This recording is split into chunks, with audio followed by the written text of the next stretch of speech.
नमस्कार. आज आपण बनवणार आहोत अर्धा किलो खव्यापासून मस्त रसरशीत गुलाबजामुन आणि या अगोदरही मी गुलाबजामुनची रेसिपी अपलोड केलेली आहे, परंतु आजचे गुलाबजामुन मी थोडेसे वेगळ्या पद्धतीने बनवलेत. तर मग व्हिडिओ शेवटपर्यंत नक्की बघा.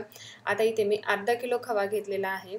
चवीला परफेक्ट असे गुलाबजामुन करण्यासाठी पहिली गोष्ट म्हटलं तर खवा चांगल्या पद्धतीचा म्हणजे चांगल्या क्वालिटीचा खवा वापरायचे किंवा मग तुम्ही घरीच खवा तयार करून त्यापासूनही गुलाबजामुन बनवू शकता.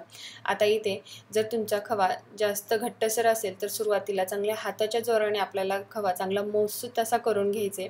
आता इथे मी वापरलेला खवा थोडासा पातळसर होता, परंतु यामध्ये काही गाठी होत्या, त्यामुळे आपल्याला सगळ्यात आधी खव्यामधल्या गाठी फोडून घ्यायच्यात हाताच्या मदतीने. अशा पद्धतीने तुम्हीही खव्यातल्या सगळ्या गाठी फोडून घ्या आणि नंतर आपल्याला यामध्ये 100 ग्रॅम पनीर टाकून घ्यायचं आहे. हे पनीर मी घरीच बनवलेलं होतं, त्यामुळे असं दिसत आहे. आता या पनीरच्याही आपल्याला चांगल्या अशा गाठी फोडून घ्यायच्यात. पनीर मऊसूत करायचे आणि मग नंतर खव्यामध्ये मिक्स करून घ्यायचे. इथे मी सगळं पनीर व्यवस्थित खव्यामध्ये मिक्स करून घेतलेलं होतं. त्यानंतर यामध्ये सुरुवातीला आपल्याला 1 कप मैदा टाकून घ्यायचे. मैद्याचं प्रमाण हे खवा कशा पद्धतीचा आहे त्यानुसार कमी जास्त लागू शकतं. आता इथे मी खाण्याचा सोडा टाकून घेते. खाण्याचा सोडा म्हटलं तर अगदी 2 चिमूटभर यामध्ये टाकून घेतलेला आहे आणि तोही आपल्याला जेव्हा आपण मैदा मिक्स करतो पिठामध्ये तेव्हाच टाकून घ्यायचे, नंतर टाकायचं नाही. आता हा मैदा आपल्याला खव्यामध्ये व्यवस्थित असा मिक्स करून घ्यायचे. जर लागलाच मैदा तर नंतर आणखीन थोडा आपण इथे वापरणार आहोत. आता इथे मी चांगलं असं पीठ मळून घेतलेलं आहे, परंतु हे पीठ थोडंसं पातळसर वाटत आहे.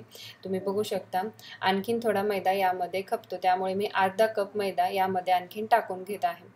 इथे तुम्ही वापरलेला खवा जर घट्टसर असेल तर त्यामध्ये फक्त 1 कपच मैदा बसतो आणि जर तुम्हाला आणखीन जास्त त्यामध्ये मैदा घालायचा असेल, म्हणजे जास्त प्रमाणात गुलाबजामुन करायचे असतील, तर त्यामध्ये थोडासा दुधाचा वापर करायचा तिंबताना आणि खाण्याच्या सोड्याचं प्रमाण डबल करायचं. म्हणजेच मी 2 चिमूटभर खाण्याचा सोडा घेतलेला होता, तर तुम्ही तिथे 4 चिमूटभर खाण्याचा सोडा वापरायचा. आता हे पीठ आपल्याला 5-10 मिनिटं मळून घ्यायचं आहे. पीठ चांगलं मळलं की हाताला चिटकत नाही आणि तुम्ही बघू शकता हाताला खव्याचं तूप किती मस्त लागलेलं आहे. हे मळलेलं पीठ तुम्ही 5-10 मिनिटं भिजत ठेवू शकता किंवा मग डायरेक्ट लगेच गुलाबजामुन वळायला घेऊ शकता. आता हे मी 5 मिनिटं असंच साईडला ठेवून देते. जर तुम्ही जास्त वेळासाठी ठेवत असाल तर त्यावरती कॉटनचा कपडा झाकून ठेवा. आता इकडे आपण कढई गॅसवरती ठेवलेली होती, त्यामध्ये 2 कप साखर टाकून घ्यायची आणि 2 कप साखरेसाठी इथे आपण 2 कपच पाणी वापरणार आहोत. तुम्ही कोणत्याही मापाने साखर घेतलात तरी आपल्याला सेम प्रमाणामध्ये पाणी घ्यायचे. आता ही साखर आपल्याला पाण्यामध्ये व्यवस्थित चमच्याने हलवून विरघळवून घ्यायची. आता इथे पाण्याला उकळी फुटलेली होती आणि तुम्ही बघू शकता साखर बऱ्यापैकी पाण्यामध्ये विरघळलेली आहे. आता इथेच आपल्याला 4-5 विलायची व्यवस्थित त्याची पूड करून यामध्ये टाकून घ्यायची. तुम्ही इथे विलायचीची पूड जेव्हा तुम्ही गुलाबजामुनचं पीठ मळतात ना, तेव्हाही डायरेक्ट टाकलात तरी चालेल. परंतु मला तिथे जास्त प्रमाणात विलायची आवडत नाही, त्यामुळे मी इथे पाकामध्ये टाकून घेतलेली आहे आणि आपल्या पाकाला चांगली अशी उकळी आलेली आहे. 10-15 मिनिटं झालेले होते आणि आपला पाक असा मस्त तयार झालेला आहे.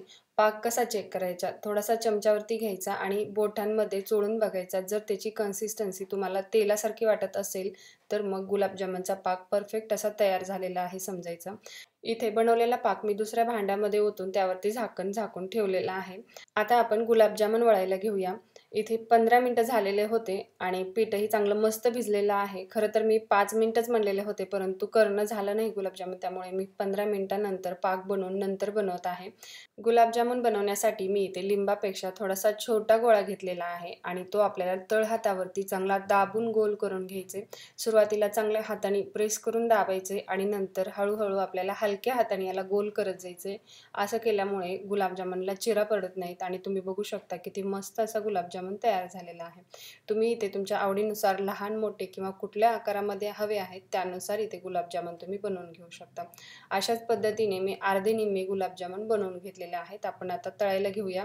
त्यासाठी इथे मी गॅसवरती कढई गरम करायला ठेवलेली होती आणि तेल गरम झालेलं आहे की नाही ते चेक करण्यासाठी अगदी छोटा गुलाबजामुन बनवून मी तेलामध्ये टाकून घेतलेला होता आणि तुम्ही बघू शकता गुलाबजामुनला चांगले बुडबुडे आलेले आहेत. गुलाबजामुनचं तेल सुरुवातीला मीडियम पद्धतीचं गरम हवे. गरम तेलामध्ये गुलाबजामुन तळले तर गुलाबजामुन तर पटकन तळले जातात, म्हणजेच वरची लेयर पटकन तळली जाते आणि आतमधून कच्चं पीठ तसंच राहतं. शिवाय तुम्ही कमी गरम तेलामध्ये गुलाबजामुन तळलात तर ते विरघळायला सुरुवात होते. त्यामुळे तेल कधीही गुलाबजामुन तळताना मध्यम गरम असं करून घ्यायचे आणि सुरुवातीला गुलाबजामुन खालीवरी करताना छोट्या चमच्याने करायचे, डायरेक्ट झारा नाही लावायचं. जर झारा लावला तर गुलाबजामुन तुटू शकतात. आता इथे मी चमच्याने सगळे गुलाबजामुन खालीवरी करून व्यवस्थित असे पलटून घेतलेले आहेत आणि इथे तुम्ही बघू शकता गुलाबजामुनचा कलरही थोडाफार चेंज झालेला आहे. इथे पूर्ण म्हणजेच गुलाबजामुनचा एक बॅच तळण्यासाठी कमीत कमी 5 मिनिटं लागतात. त्यानुसार तुम्ही गॅस कमी जास्त करत हे गुलाबजामुन तळून घ्यायचेत. त्यापेक्षा जास्त किंवा मग त्यापेक्षा कमी वेळात गुलाबजामुन तळायचे नाहीत. आता इथे तुम्ही बघू शकता तेलावरती किती मस्त बुडबुडे सुटलेले आहेत. याचाच अर्थ की आपला गुलाबजामुन आतूनही मस्त असा जाळीदार झालेला आहे. शिवाय गुलाबजामुन तेलामध्ये विरघळतही नाहीत. आता हे गुलाबजामुन आपले व्यवस्थित परफेक्ट असे लाल रंगावरती तळून झालेले आहेत. ते आपण एका झाऱ्यामध्ये काढून घेऊया. जास्त वेळ गुलाबजामुन तळले तर वरची लेयर कडक होते, त्यामुळे पाक व्यवस्थित गुलाबजामुनमध्ये मुरत नाही. आता इथे तळलेले गुलाबजामुन मी एका झाऱ्यामध्ये काढून घेते आणि गरम गुलाबजामुन कधीही गरम पाकामध्ये टाकायचे नाहीत. जर तुमचा पाक थंड असतील तर त्यामध्ये गरम गुलाबजामुन टाकलात तरी चालेल आणि जर तुमचा पाक गरम असेल तर त्यामध्ये गुलाबजामुन थंड करूनच टाकायचे किंवा कोमट करून टाकलेत तरी चालतील. आता इथे मी राहिलेले गुलाबजामुन हे अशाच पद्धतीने तळून घेते आणि तुम्ही बघू शकता एक गुलाबजामुन मी तुम्हाला तोडून दाखवते. किती मस्त जाळीदार आणि मऊसूत असं झालेला आहे. यामध्ये पटकन असा पाक मुरला जातो. आता हे गुलाबजामुन मी 4 तास पाकामध्ये मुरत ठेवलेले होते आणि त्यानंतर तुम्हाला दाखवते किती मस्त असे मऊ लुसलुशीत आणि रसरशीत झालेले आहेत. तर मग तुम्हाला माझा आजचा व्हिडिओ कसा वाटला कमेंट करून सांगायला विसरू नका. व्हिडिओ आवडला असेल तर लाईक करा, जास्तीत जास्त शेअर करा. चॅनलवरती नवीन असाल तर चॅनलला सबस्क्राईबही करा. आणखीन भेटू अशाच नवीन रेसिपीसोबत. धन्यवाद.